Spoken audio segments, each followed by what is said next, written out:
The topic for today's discussion is the herpes zoster ophthalmicus and the reference is A.K. Khurana. Okay. So what is it? It is the acute infection of the Gisserian ganglion of the fifth cranial nerve by the varicella zoster virus. Okay. ठीक है, कैसे होता है, क्यों होता है, अभी हम इसकी पैथोजेनेसिस देखते हैं. ठीक है, तो पैथोजेनेसिस में होता क्या है, देखिए बचपन में इन्फेक्शन होता है, चिकन पॉक्स. ठीक है, बच्चे में इम्यूनिटी डेवलप होती है.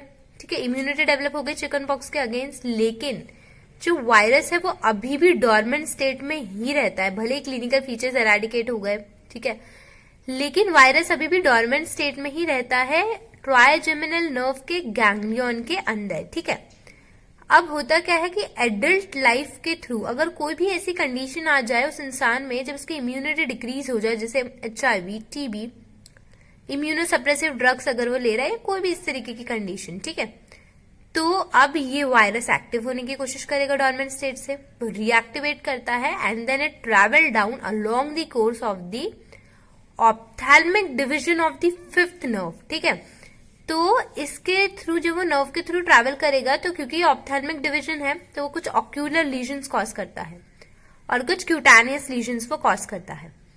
जो ऑक्यूलर लीजन्स है वो 50% केसेस में देखे ही गए हैं. ओके, इसमें हमें कुछ पर्टिकुलर पॉइंट्स याद रखने हैं हर्पेस जोस्टर ऑप्थेल्मिकस इन्फेक्शन में. एक है हचिंगस्टन रूल. ठीक है, उस रूल के मुताबिक अगर नोज की टिप का इन्वॉल्वमेंट हो जाए, ठीक है, तो इसका मतलब हाई रिस्क है. जो वायरस है वो बहुत ज्यादा दूर तक फैल चुका है, इसीलिए क्योंकि टिप ऑफ द नोज को एक्सटर्नल नेजल नर्व सप्लाई करती है जो सबसे टर्मिनल ब्रांच है, यानी वो इतनी टर्मिनल ब्रांचेस तक भी पहुंच चुका है. Lesions are strictly limited to one side of the midline of the head. ये सेकेंड पॉइंट नोट कर ली. नेक्स्ट पॉइंट जो आपको याद रखना है कि देखिए ट्राइजेमिनल नर्व का जो ब्रांच है वो है ऑक्यूलर नर्व. ऑक्यूलर नर्व की 3 branches lacrimal, nasociliary and frontal nerve. Most commonly involve होती है फ्रंटल नर्व. ठीक है, मोस्ट कॉमनली, ये एक पॉइंट आप ध्यान में रखें. अब हम इसके क्लिनिकल फीचर्स पे आएंगे. तो एक्चुअली इसमें फेजेस होते हैं, acute phase lesions, chronic phase lesion और एक और फेज होता है रिलैप्सिंग फेज, जिसमें वो रिलैप्स कर जाता है. पहले हम एक्यूट फेज लीजन्स देखेंगे. तो इसमें आप देखेंगे कि कुछ जनरल, ठीक है, जनरल भी आते हैं, जैसे फीवर, मैलेसी, वीकनेस वगैरह हो गया. अब ये जितने भी जनरल सिम्टम्स आएंगे they will occur along the course of nerve. देखिए न्यूरैल्जिक पेन होगा, ठीक है, पेन होगा पेशेंट को along the course of the nerve. ठीक है, क्यूटानियस लीजन्स क्या है, तो सबसे पहले तो ये भी क्यूटानियस लीजन भी जो नर्व का कोर्स होगा, ठीक है, जहां जहां नर्व जाएंगे उसके अलोंग ही क्यूटानियस लीजन्स होते हैं. सबसे पहले क्या होता है कि जो अफेक्टेड एरिया होता है वो रेडेंट हो जाता है, इडमेटियस हो जाता है, फिर उससे वेसिकल्स फॉर्मेशन होते हैं, वेसिकल्स कन्वर्ट हो जाते हैं पस्ट्यूल्स में. पस्ट्यूल जैसे ही ब्रेस्ट करते हैं क्रस्टिंग अल्सर्स फॉर्म होते हैं और क्रस्टिंग अल्सर जब हील अप कर जाते हैं तो पिटेट स्कार फॉर्म होता है. ठीक है, पिटेट स्कार फॉर्मेशन होगा. जनरल और क्यूटानियस देखने के बाद आइए बात करते हैं हम ऑक्यूलर लीजन्स की. अब याद देखिए हम बात कर रहे हैं केराटाइटिस की. ठीक है, कॉर्निया से रिलेटेड ये चैप्टर है, लेकिन स्टिल इसमें कंजक्टिवाइटिस ज्यादा कॉमन होता है. It is the most common lesion. Okay, 2 तरीके से हो सकता है, मतलब दिखाई देगा आपको. एक्यूट फॉलिक्यूलर हो सकता है which is associated with lymphadenopathy, और म्यूकोप्यूरुलेंट कंजक्टिवाइटिस हो सकता है which is usually associated with the petechial haemorrhages. Okay, देखिए अब हम डिस्कस करेंगे केराटाइटिस को. ठीक है, यानी कॉर्निया रिलेटेड इन्फ्लामेशन को. इसमें निमोनिक मैंने एंड केराटाइटिस बनाया है क्योंकि कंजक्टिवाइटिस हमने बोला कि मोस्ट कॉमन है, तो हम केराटाइटिस क्यों देख रहे हैं. एंड कीजिए इस केराटाइटिस के टॉपिक को, एंड कीजिए. इस तरीके से मैंने याद रखने की कोशिश की है. ई से है एपिथेलियल केराटाइटिस, एन से न्यूमुलर केराटाइटिस. अब एपिथेलियल केराटाइटिस की 2 स्टेजेस है, पंक्टेट एपिथेलियल केराटाइटिस और माइक्रोडेंड्राइटिक एपिथेलियल अल्सर. ठीक है, इस फॉर्म में ये दिखेगा. देखिए जो हर्पिस सिंप्लेक्स है उससे ये कैसे डिफरेंट है कि इसमें जो डेंड्राइटिक है इसकी एंडिंग पे बल्ब प्रेजेंट नहीं है, ये स्ट्रेट है, टेपर्ड है. ठीक है, न्यूमुलर केराटाइटिस, ठीक है, ये कैसे होता है, टाइनी ग्रैन्युलर डिपॉजिट हो जाते हैं which are surrounded by the halo of the stromal haze. Okay, nummular keratitis जब हील अप हो जाते हैं तो न्यूमुलर स्कार फॉर्मेशन आप देखेंगे। उसके बाद जैसे कि मैंने निमोनिक बताया था, डी और के बचा है। डी से डिसिफॉर्म केराटाइटिस जो 50% केसेस में होता है, keratouveitis which is associated with the एंडोथिलाइटिस।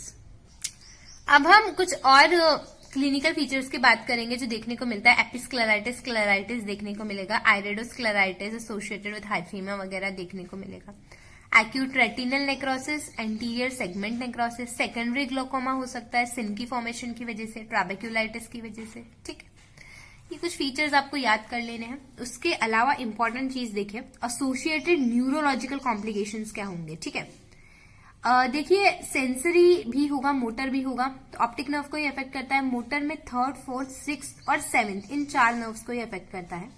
Encephalitis भी एसोसिएटेड देखा जा सकता है। चलिए एक्यूट फेज के बाद डिस्कस करते हैं क्रॉनिक फेज लीशंस के बारे में।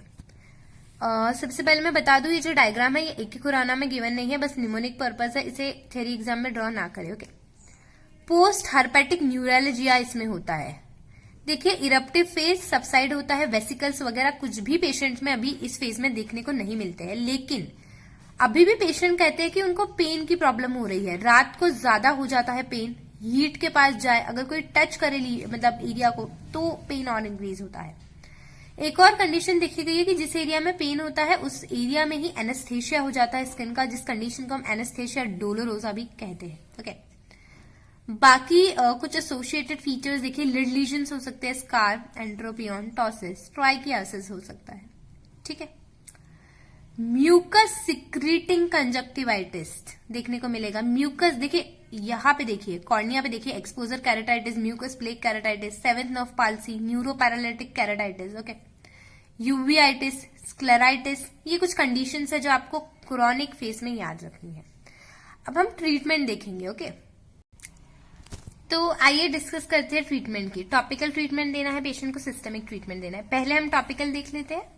देखिए अगर जोस्टर कैराटाइटिस है, स्क्लेराइटिस है, आइरिडोसाइक्लाइटिस अगर पेशेंट में है तो असाइक्लोविर ऑइंटमेंट, एंटीवायरल ड्रग, स्टेरॉइड आई ड्रॉप, साइक्लोप्लेजिक लेकेट्रोपिन देना है पेशेंट को। अब इन सेकेंडरी इन्फेक्शन प्रिवेंट करने के लिए टॉपिकल एंटीबायोटिक साथ साथ दे दीजिए। कॉर्नियल म्यूकस प्लेक बनता है, मैंने बताया था क्रॉनिक फेज में ये बनेगा, म्यूकोलिटिक्स देने पड़ेंगे इसके लिए, ठीक है, म्यूकस प्लेक है तो। लुब्रिकेटिंग एजेंट, आर्टिफिशियल टीयर्स देने हैं पेशेंट को, ठीक है, सिम्टोमेटिक रिलीफ के लिए। ओरल एंटीवायरल ड्रग सिस्टमेटिकली हम देंगे, और साइक्लोवीर देने की वजह से पेन कम होगा पेशेंट का, सीवियरिटी ऑफ कैराटाइटिस कम होगी और वेसिकल फॉर्मेशन भी कम देखने को मिलता है। एनाल्जेसिक्स अगर आप पेशेंट को देंगे तो पैरासिटामोल विद मेफेनेमिक एसिड देना है, पेन रिलीफ करेगा ये। सिस्टमिक स्टेरॉइड देंगे which will inhibit the post herpetic neuralgia. देखिए स्किन लीजन्स के लिए एंटीबायोटिक्स, कॉर्टिकोस्टेरॉइड्स का प्रिपरेशन बना के ऑइंटमेंट या लोशन की फॉर्म में दे देना है, और कैलामाइन लोशन यूज नहीं करना है। सर्जरी में कैराटोप्लास्टी करेंगे, कॉर्निया का परफोरेशन अगर हुआ तो tissue adhesive, bandage, soft contact lenses, ठीक है, बहुत ऑप्शंस है। कॉर्नियल अल्सर, उसका मैं जल्दी वीडियो अपलोड करने वाली हूँ, आप देख सकते हैं, ठीक है। फिर देखिए अगर आप इसके नोट्स चाहते हैं तो डिस्क्रिप्शन बॉक्स में एक लिंक दी हुई है, उस पर क्लिक करिए, ठीक है। अगर आपको वीडियो हेल्पफुल लगता है तो लाइक करिए, कमेंट करके मुझे बताइए, शेयर करिए और प्लीज चैनल को सब्सक्राइब करिए। Thank you.